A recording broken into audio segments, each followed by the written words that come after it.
Okay, we'll do it. The meeting is now in session. Let's stand for the Pledge of Allegiance.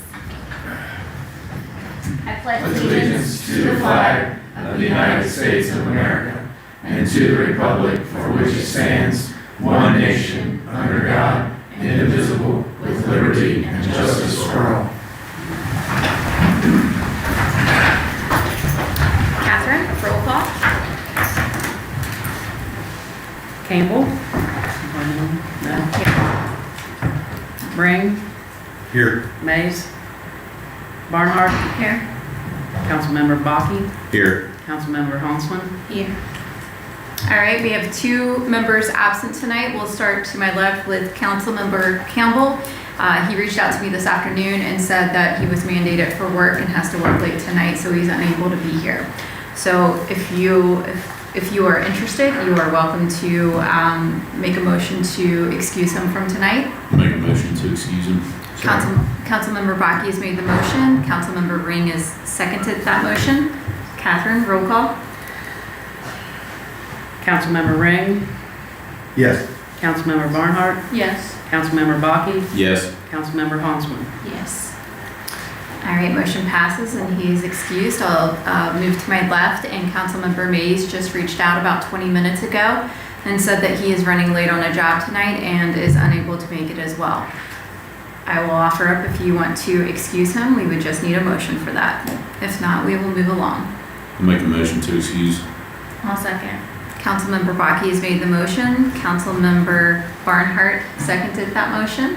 Catherine, roll call. Councilmember Ring? Yes. Councilmember Barnhart? Yes. Councilmember Bakke? Yes. Councilmember Honsman? Yes. All right, motion passes. He is excused as well. All right, I don't see any communication reports here this evening, so we'll move along to public comment, and I'm going to start on my left with Mr. Honsman. Nothing? Mr. Horn, would you like to address? I would. Fantastic. Just remember, for everyone in the room, we do have a 5-minute time limit, and Catherine will be keeping track of that. I don't want to be here today. I don't want to bring this up. Okay? But we just pledged liberty and justice for all. So I'm going to advocate on the behalf of the children of our community who are going to a park where we have safety issues that are remaining unaddressed.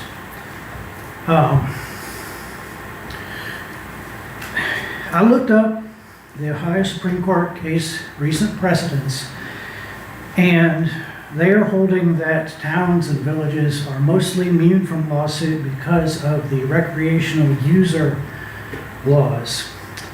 But if you're mowing and you hit a rock and you hit somebody, then you're liable. And I have been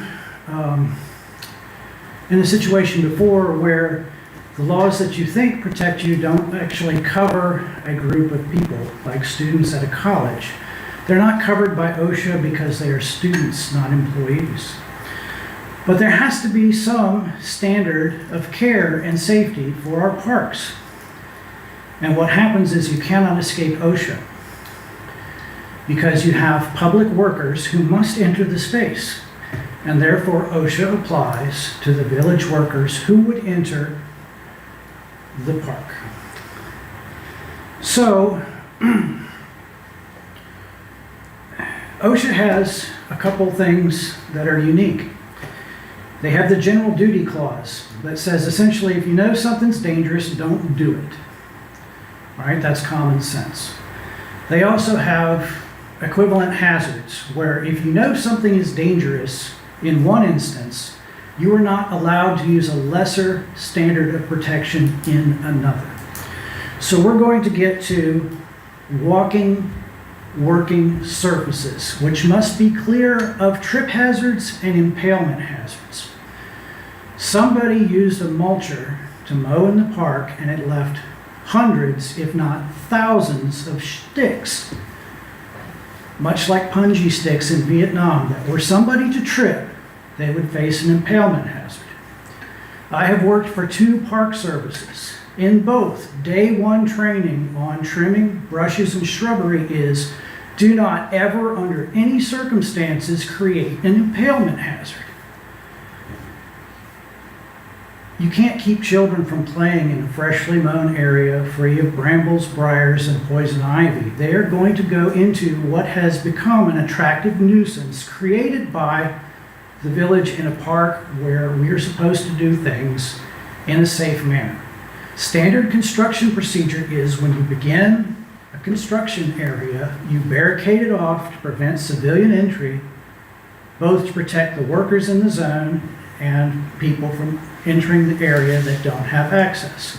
It is not going to break the bank, nor is it unreasonable to expect that you put up the orange caution barricade around the area that you're logging to prevent people from going in it while it's in use. Okay, I brought this up months ago. And then we have the playground equipment. I reported that the area had lots of concrete debris and that the concrete walls were badly formed and the rock climbing rocks were installed in the most difficult climbing position rather than the most easy climbing position. And while the concrete has been torn up, they raked the mulch to the side.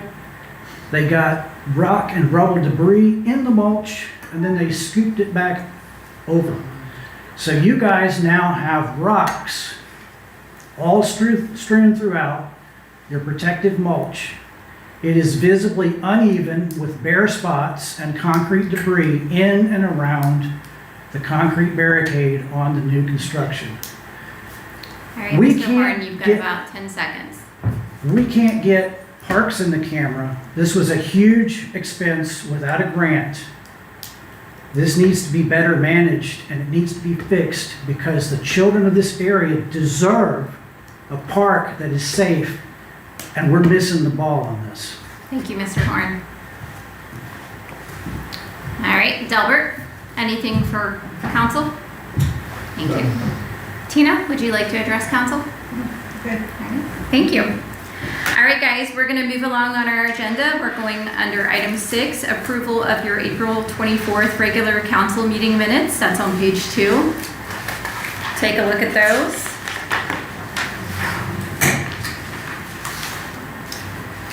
The only thing I saw was next meeting would have been, speak of a little bit. The upcoming meeting, that would have been May 8th, I think. Yeah, instead of May 22nd. That was the only thing I saw. Okay, there's one edit. On page 3, it looks like the date, instead of May 22nd, we should make that May 8th, 2025. All right. Any additional edits or questions? If not, we could entertain a motion to approve the meeting minutes as edited. I'll make a motion to pass the minutes as amended. Thank you. Councilmember Hanselman has made that motion. Is there a second? Second by Councilmember Barnhart. Catherine, roll call, please. Councilmember Ring, Yes. Councilmember Barnhart, Yes. Councilmember Bakke, Yes. Councilmember Hansman. Yes. All right, motion passes. Thank you. On page 5 of your packet, you're going to see the meeting minutes from May 8th of 2025. Same thing, take a look at those. If there are any edits, we will address those. Once finished, and if not, if there are no edits, we would entertain a motion when ready. Make a motion to approve the minutes. Councilmember Bakke has made the motion. Is there a second? I'll second. Seconded by Councilmember Horn, or Councilmember Hanselman. Catherine, roll call. Councilmember Hansman, Yes. Councilmember Bakke, Yes. Councilmember Barnhart, Yes. Councilmember Ring. Yes. All right, motion passes as well. And then take a look on page 8 of your packet.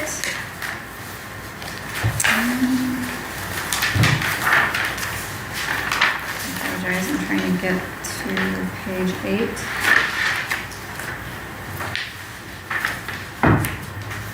Chucks,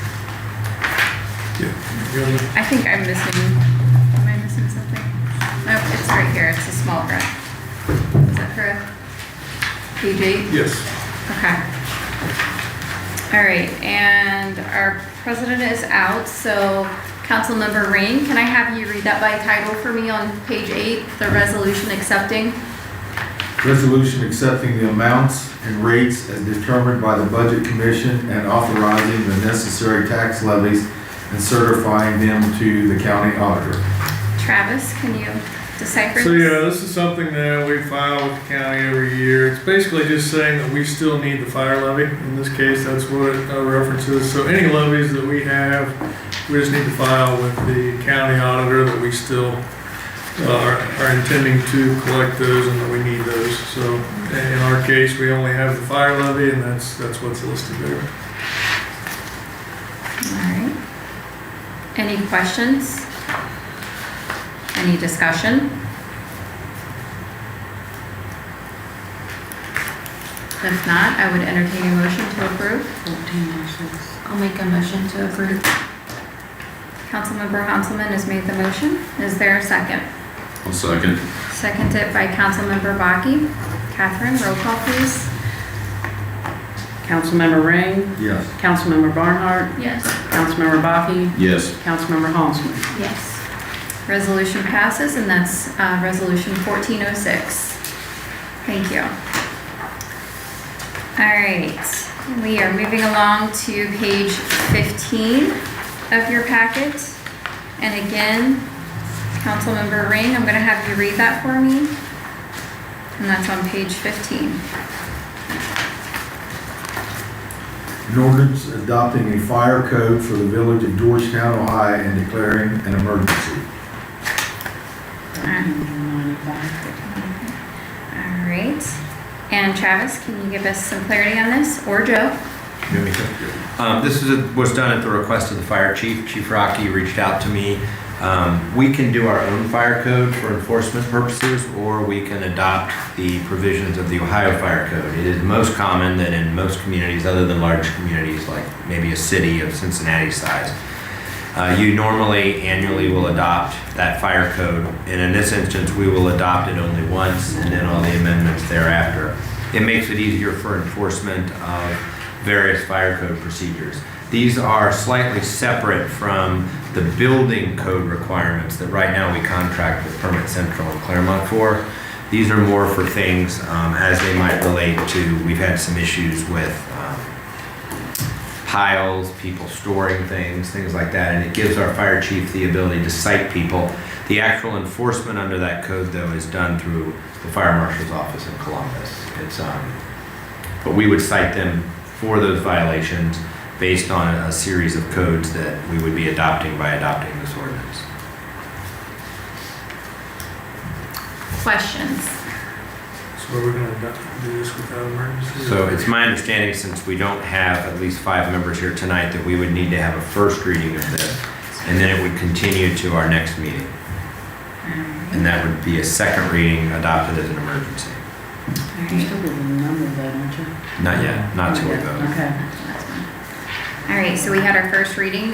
Before we move along, are there any questions? Okay.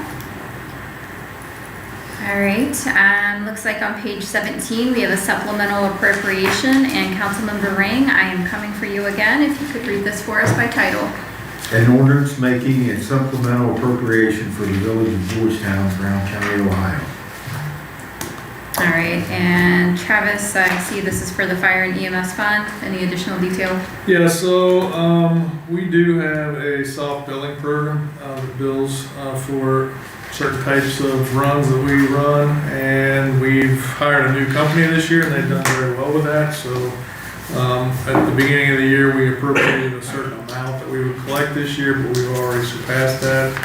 So we're adding another $50,000 so that we can continue collections. And this may not get us through the rest of the year, but it should get us closer. But this is a good thing to have to appropriate more. All right, any additional questions? If not, I will entertain a motion. Make a motion to approve. Councilmember Hanselman has made the motion. Is there a second? Second. Thank you, Councilmember Baki. Catherine, roll call. Councilmember Huntsman, Yes. Councilmember Baki, Yes. Councilmember Barnhart, Yes. Councilmember Ring. Yes. All right, motion passes, and that's ordinance number 1395. Mhm. All right, thank you. All right, on page 18 of your packet, we have another resolution to look at. Councilmember Ring, will you read that by title for me? A resolution referring a proposed text amendment to Village of Georgetown, Ohio zoning code to the Planning Commission. All right, and Travis, a little more detail on this, please. So this just clarifies the zoning code so that we can, in last case scenarios, forward a zoning issue that's not been brought into compliance to mayor's court. And this is being referred to the planning commission. They'll have to approve it and bring it back to council. When it comes back to council, you can either adopt their recommendation, up or down, depending on what they say, or you can modify that recommendation. So it will take a supermajority, though, meaning at least, well, in this instance, it won't matter, 5 council members, a majority of you, to undo whatever their recommendation is. So this is just referring it to planning commission to get their thoughts and see what they do. And that process is laid out in our zoning code. We don't have a choice there. Questions? Okay, if not, I will entertain a motion. Make a motion to approve. Councilmember Baki has made a motion. Is there a second? I'll second. Seconded by Councilmember Councilman. Catherine? Councilmember Ring, Yes. Councilmember Barnhart, Yes. Councilmember Baki, Yes. Councilmember Huntsman. Yes. That's 1407. Motion passes, and it's resolution number 1407. All right. And then on page 20 of your packet, you will find the property maintenance code, which we discussed somewhat in the last meeting. This will be a first reading tonight, and then next month or next meeting, we will have a second reading of this and potentially adopt it. Are there any questions about the property maintenance code, as you guys have had time to read it further outside of the meetings? Travis, you want to give us just a little more detail on what we're looking Yeah, at here? so, a lot of times people think zoning code is property maintenance, and, we do have a junk ordinance that allows, our zoning officer to manage some of it. This just gives him more ability to manage, junk cars that are parked maybe on the street as opposed to on the property. Maybe there's a dead tree between property owners that right now is a private property matter. This allows us to initiate contact, send a letter for that to be cleaned up. So it just gives us the ability to deal with issues like that. A lot of times we'll get complaints from residents, but we don't have the ability to do anything. So this allows us to do that. Questions? And I apologize, did we read this? Not yet. Okay, go ahead, Tony, I know you had a question. It's more about keeping it clean than fining the residents. Yes, right. There would be a fine if they ignored the summons, so there could be, but most of the time we just, so the mowing would be built into this Right. hour, it's separate, so if somebody didn't mow, we would just send somebody out to mow it, and then they would pay that cost. There are a lot of pockets in our community that I'm sure we've all kind of seen or looked at as we've been driving by that we really don't have the ability to have any oversight over. And it's not that we want control over their property, but we do want our town to look presentable and clean. And we take a lot of complaints, and Travis is correct that we have no jurisdiction over. We can only reach out and hope they'll work with us and get it cleaned up, but this gives us a little bit more strength behind what we can do with helping to clean up the community. Yes, please. Councilmember Ring, just to further emphasize that, there's 2 processes here. There's an administrative process where they could be cited. into mayor's court, the magistrate frequently will tell defendants, our goal is not to fine you, our goal is compliance. Right. And I will also tell you that they give people time. A good example of that might be if it's cold outside and someone's gutters are falling down. They know that they can't get a contractor there till the spring, so what they'll often do is continue it for 30 or 60 days. It's not like they're there to be a hammer. It's kind of the velvet glove type thing. They're there to kind of say, you need to do this. If that would be a concern. And I say that for the benefit of everyone. That's always what residents are concerned about. You know, is it meant to be punitive? No, it's meant to be compliant. So, And we do have compassion for especially the bad Yeah. weather issues. Yes. yeah, and there's built-in mechanisms for the administrator too, to give people those deference. And the main thing we ask for is just communication, you know, keep us updated. If you call us, we'll give an extension, but just keep the communication going. Councilmember Rain, can you read this by title? Page 20. An ordinance adopting a property maintenance code for the village of Georgetown, Ohio, and declaring an emergency. All right, so that's the first reading. You guys all have a copy of the property maintenance code. Next meeting, we will do a second reading, and if there are any additional questions at that time, we will address those. All right, this moves us along into our roundtable session of the meeting, and I'm going to start to my left with Councilmember Hanselman. Do you have anything for the group tonight? I don't. Councilmember Barnhart? No. Councilmember Baki? Just one or two things. I got approached by some people in terms of the Shell gas station. I've already talked to Travis about it, which kind of floated in the property maintenance code just when you're getting ready to pull out on State Street. It's a little difficult to see, and I think the owner's been more than willing to work before, but hopefully that'll be able to get addressed now if we can get something like that going. The other thing I talked to Travis about, and I know I'm sure everybody else has heard, is unfortunately, I don't think the paving went the way it should have in certain areas of town, to say the least. So, to the residents, we are, not speaking for all of council, but definitely sorry that it went like that, because I know it wasn't supposed to go to keep people out of their homes. And maybe next year we can, I don't know, tie them to the bid specs where they have to make sure they give us a better schedule or do something so we don't have this problem again. And that's all. Thank you. And Councilmember Rain? No. All right. Travis? On the paving, certainly the Douglas Lane, we were told that evening that it was going to be milled and prepped for paving during the next day, but they went ahead and paved, so that was a surprise to us. Certainly a dead-end residential street is not a street that you want to see paved in the evenings, that was not good. I understand the paving didn't turn out well, so there's no seam down the center, and it sounds like they did a nice job on everybody's berms, but that was still not good judgment to pave that. So this evening they are paving Elm Street, and then they'll be back on Tuesday to pave Ohio Street, and then they'll be finished with that round when we decide to use them again. So we might decide that was something that disqualifies them for future work in the village. That's something that we can consider before we accept their bid next time. Was it supposed to rain the next day? Sorry? Was it supposed to rain the next day or something? Well, they're trying to work between the rain, but that was just a bad choice of the street.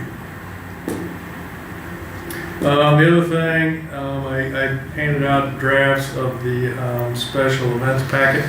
So we did have, this isn't official yet, but I went ahead and sent them the packet, and they used it to fill out an application for their 5K. So they were able to turn that around in 48 hours. So I think it's a good comprehensive plan. It's quite a few pages, but like I say, you don't have to fill out every page. You just fill out the pages that pertain to your event. So we're hoping to get that adopted soon, and then we'll have that for people to use.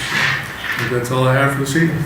All right, thank you. Was there communication about the paving? The day before they started, so there really wasn't time. And then, like I said, because of the rain, it was a chaotic schedule. So yeah, it's certainly not the norm, but no, there wasn't the communication that there should have been.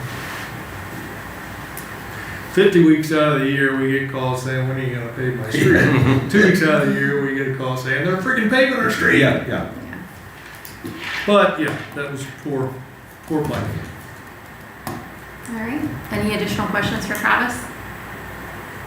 Joe, anything for the group? No, I would just want to reiterate what the mayor said, that if you have any questions about the property maintenance code or the zoning amendments, please reach out to Travis or myself.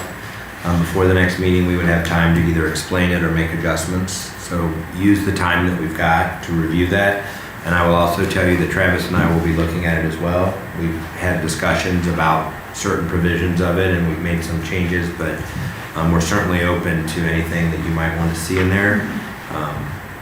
It's a long document, so if you have questions, please send them to us and we'll address them.